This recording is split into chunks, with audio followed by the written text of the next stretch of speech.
Welcome to the Drastic Results with Tony Harris Taylor show. To go to another level, you must try to learn and hear something new. So make the change today. So don't procrastinate and see your business grow and change. So check out Drastic Results, yeah, with Tony Harris Taylor. Tony Harris Taylor. Drastic Results, oh yeah, Tony Harris Taylor.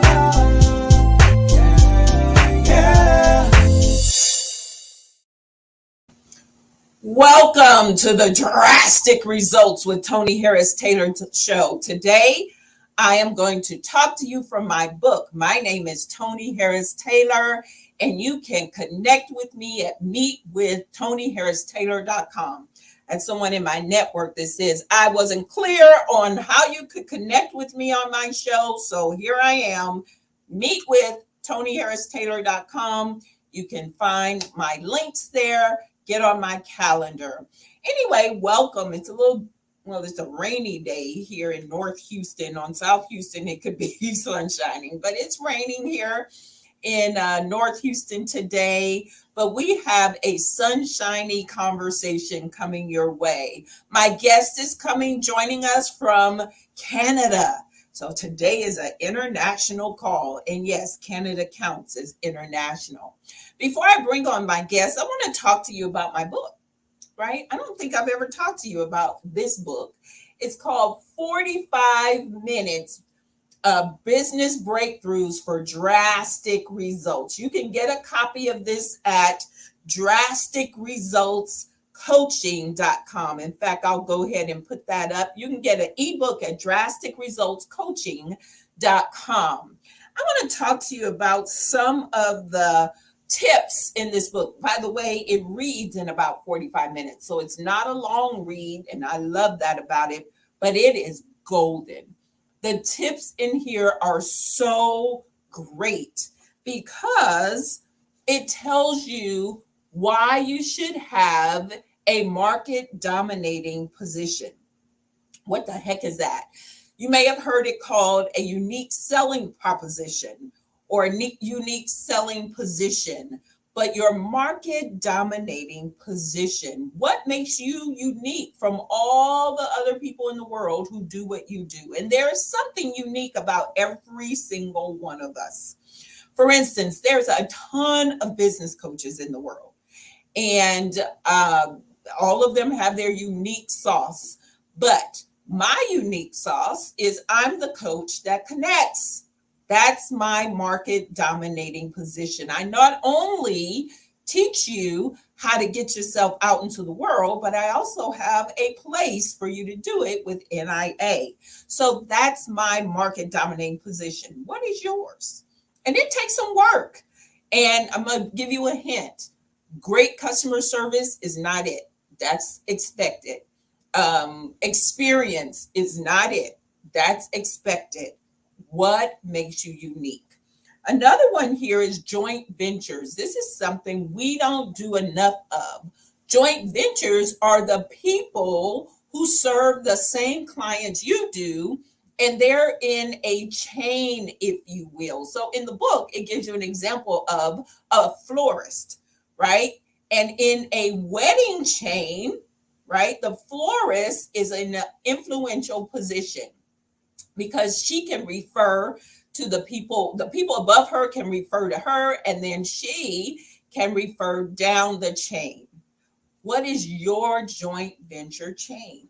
And if you want to know more about what that looks like, download your free copy of the ebook at drasticresultscoaching.com. That's all I'm going to give you.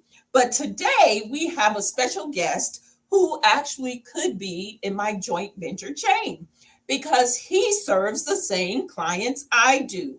He actually does LinkedIn automation. So I'm going to bring to the stage my guest, Mr. David Owasi of Manitoba, Canada.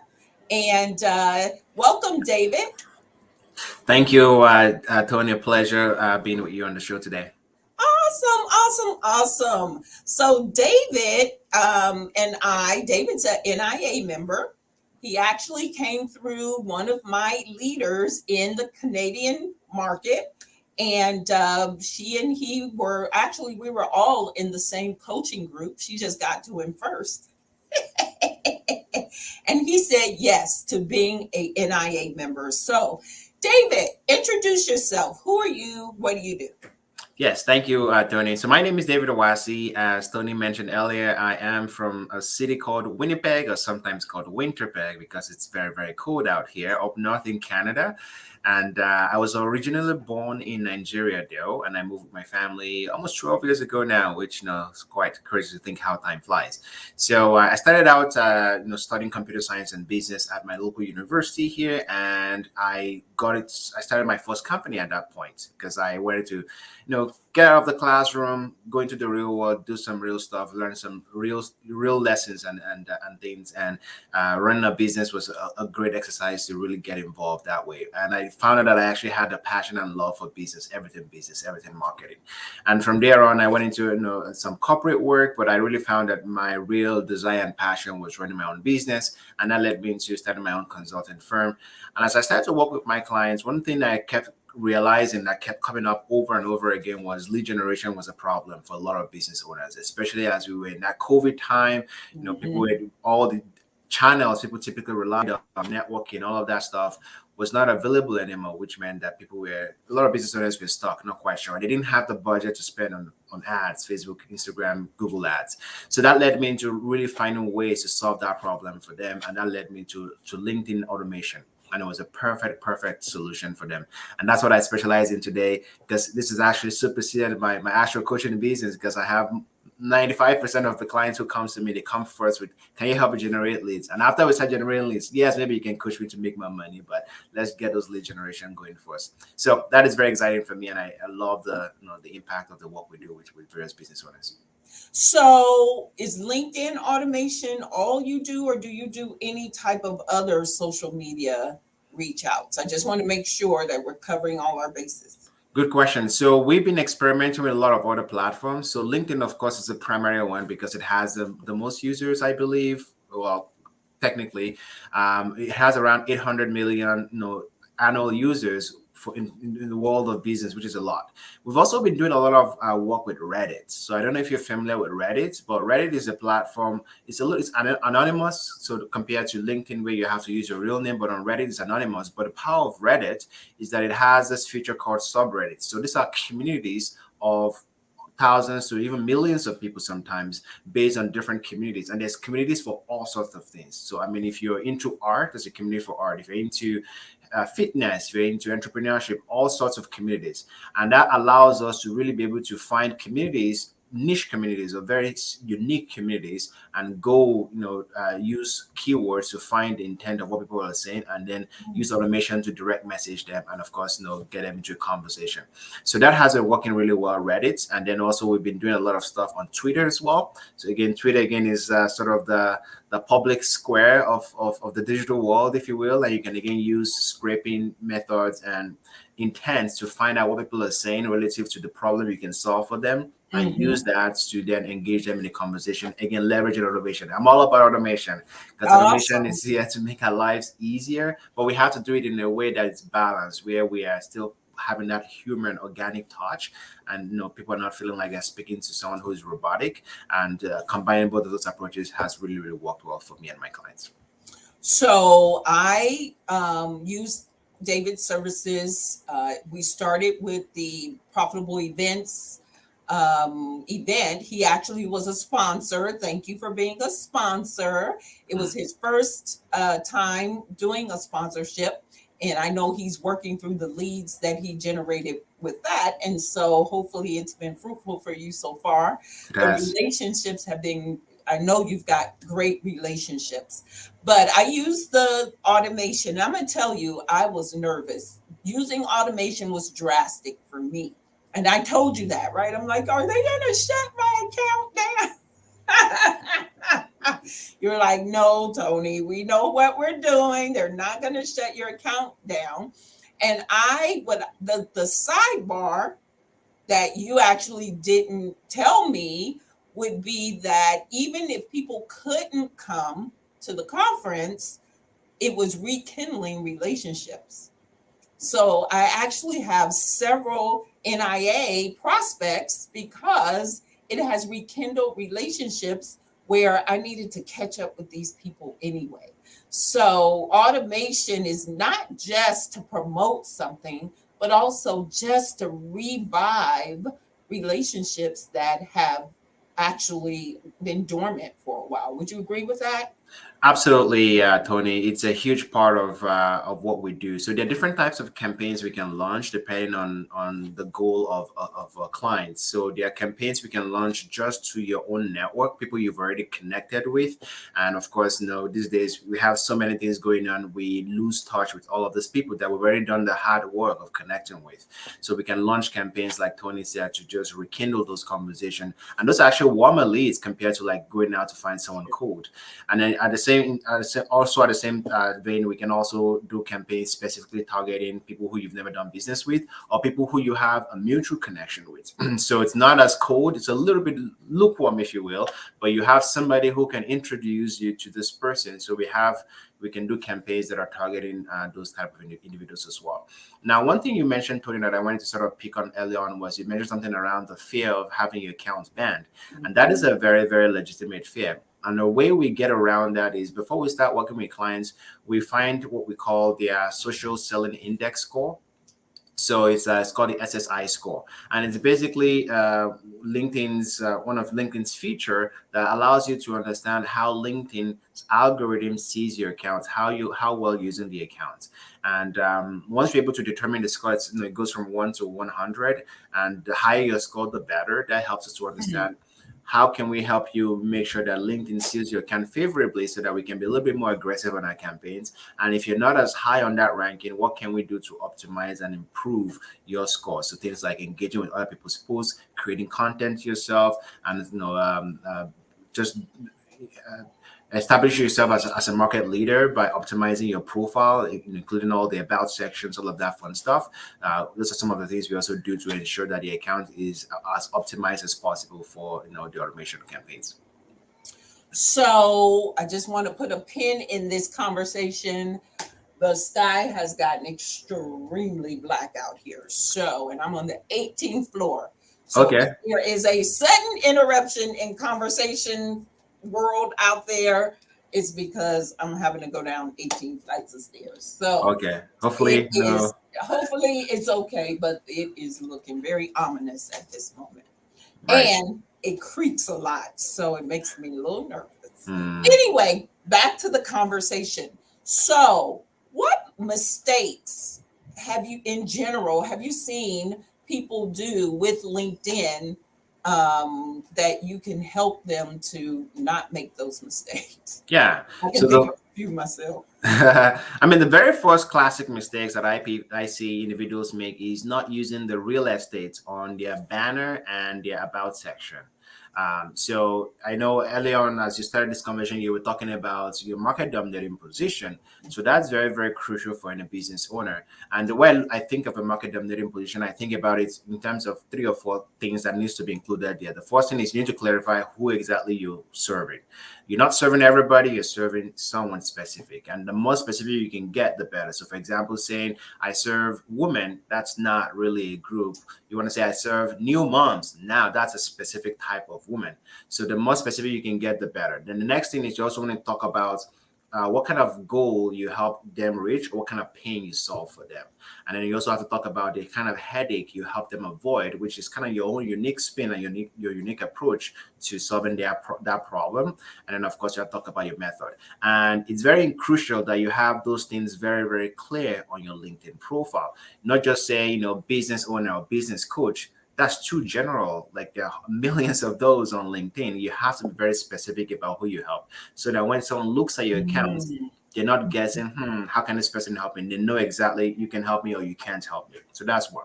Number two Love mistake. that. Wait, I love that. Let's pause right there because the other mistake, hold on to number two, but the other thing I see, I've made this mistake, is I set my profile and I forget it. And Mm. what has happened is I've changed and I've evolved. Honestly, you should look at your LinkedIn profile and make adjustments on a monthly basis because things come in and out. And so, what I've learned to do is change my cover photo for events or things I have going on. I change my summary. I use emojis in there to give some energy. And when people look at my profile, they actually say, I love your energy because they can see my energy coming through in the little summary section. Use every character in the summary section. Don't be generic or vague. And go look at my profile. And I know mine's is not perfect, but go to my LinkedIn and just kind of see what I'm doing there and put your phone number in there as well because it's hard to find um, people's phone numbers on LinkedIn. So put your number you want people to reach you on, or at least your calendar link, and invite them to schedule. Okay, so number two. Yes, great rebuttal and great follow up to that point one, Tony. So number two thing is content creation. Now, when I say content creation, not it's not just for the sake of creating content, especially if you are a subject matter expert. So you're a coach, you are some sort of expert or something. That's typically what most business owners are. It's very important that you create content. And when you create content, I think about content from a perspective of showing, not telling. So a lot of people, a lot of coaches, when they create content, they all they do is tell. I'm great at this. This is how we, no, this is our services. This is all we can do. It's like people are very tired of that. Everybody's literally saying that. But when you Yes. switch your mindsets to showing, now that's a whole different ballgame entirely because you are essentially showing people either results, showing your method in action, you're showing case studies, you're telling them this is exactly how my method and my approach is going to solve problems, not telling them all the problems you can solve, but you're showing them problems being solved through your method, through your approach. And it takes quite a little bit of an adjustment to kind of think about content creation from that perspective. But when you do create contents like that, where you're showing people instead of telling them, that's when you start to have a lot of inbound leads coming and people saying, hey, I like that video. I like that solution you had there. How can you apply that in my business? How can you apply that for me? Because everyone is all about themselves. And if you're just telling them how great your business is and how great all these features you have, that doesn't really resonate with a lot of people. But if you show how this can make that difference to their lives, help them with their goal, that's when you start getting a lot of traction. And you don't have to like post Wait, every I day. wonder how can you show? So we're business coaches. Mhm. What can I do to show my expertise? Good question. So there are a couple of ways you can show, and this is something I coach through with my clients. But the first thing is, of course, you want to show case studies for starters, like show real clients that you're working with who've gotten results. So that's always a good, easy one to do. If you have clients, you want to have them share testimonials about the results of the coaching. The second one is you also want to show like you want to show your strategy and how it applies to real world scenarios. So for example, with market dominating position, you don't just, I don't know if that's that's an example. You don't just say, hey, a market dominating position is you've been able to articulate blah blah blah. I mean, that's very generic, but you could say, hey, I was working with this client who was a holistic wellness coach in XYZ space. When we started working together, we didn't have any market dominating position. This is how we approached it. First, we clarified her niche, and this is the process for our niche. And then we'll find out the goals or the pain point of our clients, and this is how we arrived at. And after all the exercises, this was the market dominating position we created. Do you want to find yours today? Get in touch and let's work together on finding yours. That is showing, not telling. Because you're able to use a real life example to give a real result. And we can do that in all of the concept for our expertise. Instead of just defining and giving them the raw definition or the technical definition of things, you show them how this thing can be applied in the real world to a real situation. And that helps people connect the dots. Oh, I can see how this can apply to my own business as well. Or this is how you can help me get my own answers as well. So that is a subtle difference, but it's it's really great if you can do that properly. Interesting. My wheels are turning for my own business. I use Loom, so I think I could pull up a business that I've worked with. I can pull up their website or I can pull up their testimonial and I could just talk through, using Loom or even Zoom. I could go live on Zoom and show that. Video also is a powerful way to make connections. That's why I do this show. I could do a podcast, right? Mm-hmm. Mm-hmm. But I think that video is so much more effective and people can see your energy. Now, LinkedIn and video, how do they go together? Good question. So LinkedIn and video is one of the, actually, I was reading a report the other day, actually, as I was preparing for one of your campaigns, Tony, and it talked about how over the pandemic, especially content creators and businesses or brands who've switched to video, they've seen about a 35 or so% jump in engagement and increase in sales as a result of switching to videos. And with the rise of platforms like TikTok and Instagram Reels, short video content has become extremely popular. So when I say short video content, I'm talking about this 1 minute clips. People's attention span is so short these days that without having a video, you're just gonna be drowned in the sea of other competing contents, and video gives you that little advantage if done properly, So that is. I'm coming up with an idea here. Tell me, will Mhm. it work? So I can create a short 1 minute video. Hi, it's Tony Harris Taylor. We haven't connected in a while. I'd love to reconnect. Go to my link. But can you send a Loom link in your automation? Good question. So that is very possible in some ways, although might be a little bit inefficient. The Hmm. reason why I say that is that people don't like to leave the platform, especially if they've not trusted you yet. And a Loom video is them leaving the platform. Now, of course, it can absolutely work, but also the reason why I'm saying that is you can actually just do a video shoot on the actual platform LinkedIn and respond that and just send that right away. So Oh that way yeah, you really, because in Messenger there's a little video icon, but that wouldn't be automated, right? That would just be me individually sending. But that that's is correct. good. But That's good. but one of the things we kind of have been exploring around video creation is there's some platforms that I've been exploring where you can there's a way you can substitute people's names and still shoot the same video and replace the name of the individual. So just like a Loom video that is kind of customized to them, but you can like switch out variables and that way you are more efficient. So there is a way to do that. I've been kind of exploring and finding ways to integrate that into my current outreach method, so that way my clients are not having to spend all day, shooting videos and sending them, because that's not very scalable. But video can be very, very powerful and personal. Even voice notes are even good if you're not comfortable with videos. Voice notes, just that extra personal touch makes all the difference in the world. Wow, well, those are some great LinkedIn strategies. Now, I don't know if you know this, David, but we have our speaker series with NIA tomorrow, and we have a LinkedIn expert. So I think you should come to the NIA. It's a members only. So if you're not a member, unfortunately, you can't come. But David, you should come. His name is Ron Sukanik. He's awesome. And that's a great JV partner for you because he helps people with their profile, but he don't do any automation. So I bet you need to connect with Ron. I'll make sure that happens. Yes, I would absolutely love to. I've been connecting with other experts in LinkedIn. Recently, I was speaking to someone whose expertise is just in LinkedIn ads. That's all they do, which is a whole different, entire strategy. So Sure. actually looking forward to connecting with And there's that. another one that just came to my mind. Tracy Davison. She does LinkedIn events. So I've there's connected with Tracy. Yes, oh, I've you connected met with with Tracy. Tracy. Yeah, Tracy's awesome. Yeah, she's awesome. So Yeah. you know what I do best. I think of people you need to connect with, and I'm like, let's go. So Ron and Tracy are team. Hmm. Maybe you can connect with them and become part of the team. I believe I can. I can definitely explore that. That's for sure. That makes me happy. I tell you what, I just love what I do.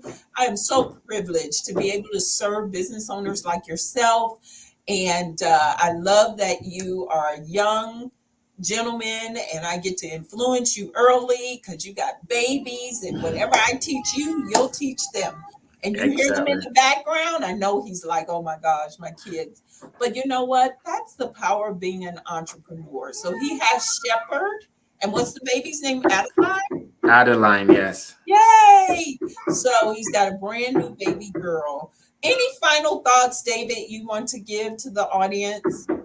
Yeah, so this a little part of wisdom. Something I've been learning in the last couple of months is the idea that there are in business. So there are four ways you can grow a business, right? So I mean, there are multiple strategies, but I've more at the philosophical level. The first one is using labor. So you hire people to grow your business.